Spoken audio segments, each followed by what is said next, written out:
Today's notes are on multi-step percent application. We remember that percents are ratios to 100.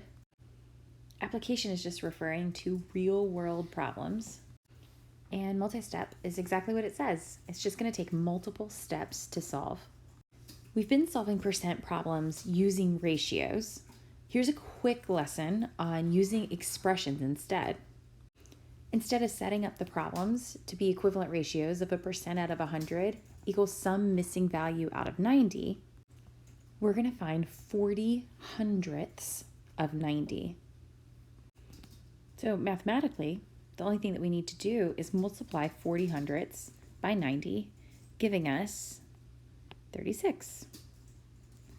For 4% of 90, we're finding 4 100ths of 90. That's 4 hundredths multiplied by 90, which is 3.6.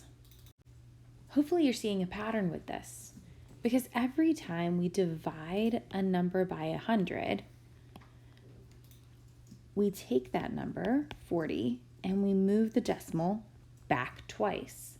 So since I had 4 hundredths, I had 4 divided by 100 gives me 0.04. So for 400%, I start with 400, and since I know it has to be 400 out of 100, I divide by 100 and the decimal moves twice. I end up multiplying 4.00 times 90, which is 360. We're going to use these multiplying by the percent to solve our multi-step percent problems. Let's say, for example, we have $60 headphones. They're discounted 20%, but then you have to add a 5.5% tax. The first thing we're going to do is find 20% of 60, which is $12. $12 is how much the discount is going to be. So I have my $60 headphones, and I take that discount of $12 away, and I end up with $48 for the new updated price after the discount. Now that I've calculated the discount, I then have to find the 5.5% tax on that new price.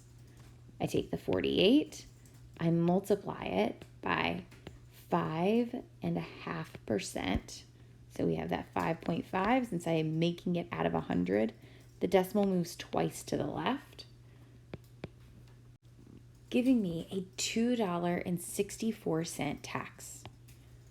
I take that new price after the discount and I add the $2.64 tax to it, giving me $50.64 for the final price of the headphones.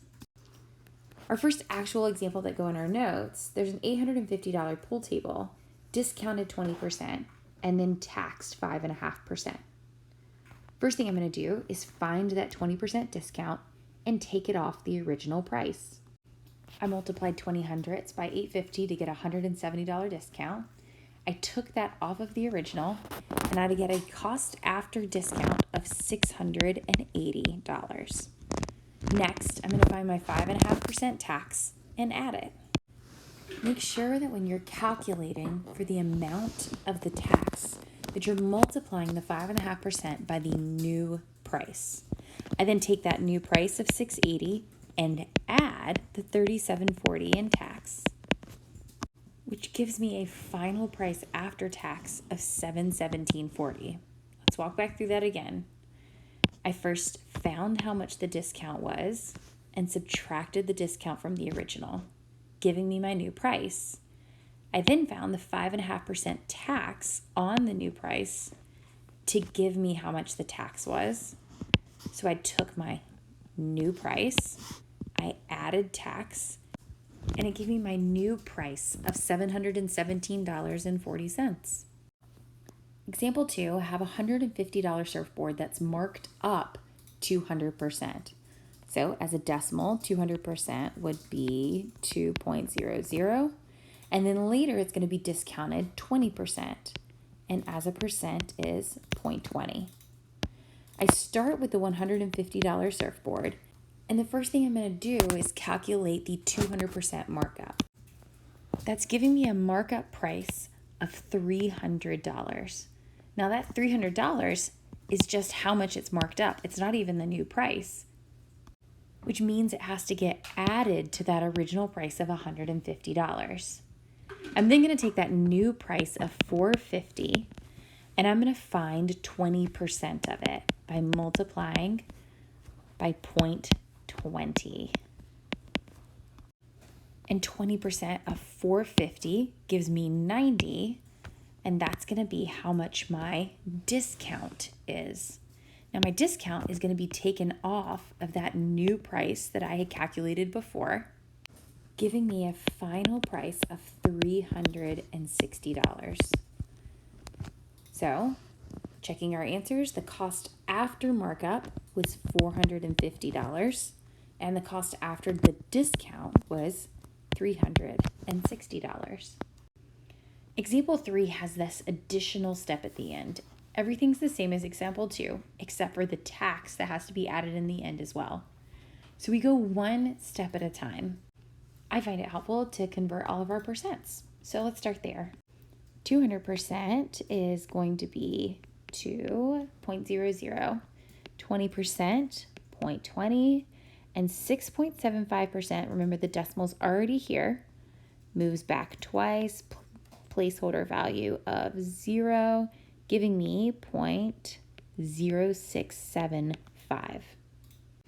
First things first, we're calculating the markup. 200% of the $150 surfboard. And once I find the markup, I add it to the original price, giving me a $450 new price after markup. I'm then going to use that $450 and find the 20% discount. Gives me a discount of $90, which we take away from the $450. So $360 was our new price after discount.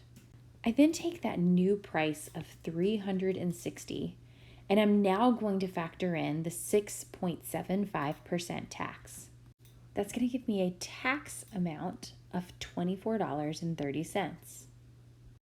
When I add the tax to the new price after the discount, I get the final price after taxes, which is $384.30 for my final price. Here's 2 problems for you to try. So pause the video, try them on your own, then play and check your answer. For number 1, a $300 computer is marked up 110%, discounted 10%. To find the 110% markup, I multiply 1.10 by the $300 computer, giving me $330 for the markup. The markup gets added to the original, giving me a new price of $630 after markup. I take the $630, multiply it by the 10% discount, giving me $63. And now I take $630, I subtract $63, giving me a final price of $567. For number 2, I have a $50 pair of headphones that are on sale for 15% off. Then there's an 8% tax to pay. How much would the customer pay? First, I would find the amount of the discount, so 15% of 50, giving me a discount amount of $7.50. Now the discount needs to be taken off of the original, giving me $42.50 for my new price after discount. Then I factor in the tax. I'm finding 8% of $42.50, giving me a tax of $3.40, and the $3.40 adds to the $42.50, giving me a final price of $45.90.